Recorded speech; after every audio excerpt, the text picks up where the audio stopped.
Assalamualaikum warahmatullahi wabarakatuh. Perkenalkan, nama saya Erika Sri Setiahadi dari Fakultas Ekonomi Jurusan Manajemen. Di sini saya akan menjelaskan tentang orasi mewujudkan generasi muslim moderat dan peduli bangsa menuju Indonesia tangguh.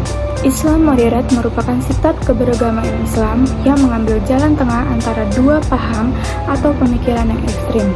Sikap tersebut merupakan hasil dialektika pemahaman atau pemikiran Islam yang ada sebelumnya. Dalam kondisi pandemi, sikap moderat dalam beragama diantaranya yaitu: pertama, bersabar menghadapi musibah virus COVID-19. Sabar merupakan manifestasi keyakinan teologis atau akidah yang diimplementasikan dalam sikap atau akhlak menghadapi praksis kehidupan sehari-hari. Kedua, mengikuti anjuran pemerintah, pakar, dan pihak berwenang dalam penanganan COVID-19. Ketiga, mengutamakan keselamatan manusia sesuai dengan kaidah fikih. Darul mafasid aula min jalbil masolih, atau menghilangkan kemudaratan itu harus didahulukan ketimbang mengambil manfaat. Keempat, tolong menolong dalam mengatasi COVID-19 dan dampaknya tolong menolong harus ikhlas tanpa dibatasi suku, agama, dan status sosial. Ini merupakan perwujudan dalam memperkokoh ukhuwah Islamiyah, Basyariah, dan Wataniyah. Pasti ada hikmah di balik peristiwa bencana tersebut, dan seluruh elemen masyarakat menurunkan ego masing-masing dan menerapkan protokol pencegahan infeksi COVID-19. Salah satu hikmah pandemi ini, bumi memiliki waktu untuk istirahat dan mengembalikan keseimbangannya. Menurutnya, eksploitasi alam yang berlebihan membahayakan kehidupan manusia. Keserakahan bukan hanya dalam eksploitasi sumber daya alam atau ekonomi, tetapi juga politik. Keserakahan manusia untuk dominan tidak memberi ruang kepada orang lain, termasuk dunia Islam. Doktrin jihad mengalami kristalisasi. Awalnya makna jihad itu sifatnya defensif, pembelaan diri, tetapi berubah menjadi ofensif.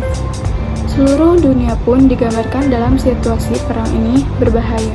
Meminjam istilah Clifford Geertz, agama yang menonjol saat ini adalah agama yang performatif, yang hanya ditonjol-tonjolkan terhadap orang lain. Basic agama adalah spiritualisme. Agama yang spiritual itu adalah agama yang indah, yang berjalan dengan tradisi, lokalisme, dan menerima keberagaman seperti alam back nature. Agama juga harus back to basic. Terkait dengan virus COVID-19 yang berasal dari Wuhan, Cina, bahwa saat pertama kasus itu merebak, umat muslim di sana bersolidaritasi dengan menggalang dana dan memberi bantuan. Umat muslim di Cina sangat moderat dan takkan egoisme dalam beribadah. Dari pertengahan Januari 2020 sampai saat ini, masjid di Cina juga ditutup untuk memutus mata rantai penyebaran COVID-19. Di setiap masjid Cina tertulis identitas negara tentang sosialisme dan ucapan cinta tanah air dan agama, atau kita kenal dengan ungkapan hubul waton minal iman. Hampir 74 tahun negara yang bernama Indonesia ini merdeka. Kemudian pemerintah membuat semboyan menuju manusia unggul dalam memperingati HUT RI pada tahun ini. Sebagai sebuah negara yang besar, Indonesia memang memiliki banyak potensi dalam membangun sebuah negara yang berkemajuan. Indonesia sangat kaya. Itu bukanlah suatu kalimat yang kebetulan. Indonesia memiliki 700.000 lebih pulau dengan dikelilingi lautan dan keberagaman yang begitu luas.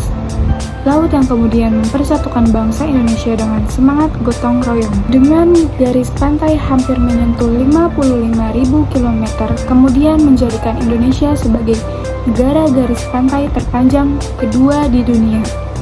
Allah Subhanahu wa Ta'ala, Tuhan yang Maha Esa, memberi karunia kepada bangsa Indonesia dengan hamparan besar, dan bebas yang bisa dinikmati oleh segenap bangsa Indonesia. Sebagai negara kepulauan terbesar di dunia, budaya gotong royong itulah yang menjadi semangat bangsa meski menjadi pemantik untuk mentransformasikan hal tersebut menjadi sebuah modal untuk kemajuan bangsa di tengah berbagai tantangan dan ketidakpastian global.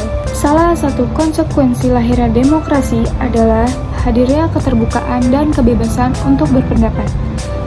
Bebas dalam berpendapat menjadikan seolah-olah kita sebebas-bebasnya bertutur sesuai isi hati kita. Padahal bebas dalam arti ini bukanlah bebas sebebas-bebasnya. Siapapun boleh berujar apa saja, tetapi harus berdasarkan fakta dan serta sesuai konstitusi yang berlaku.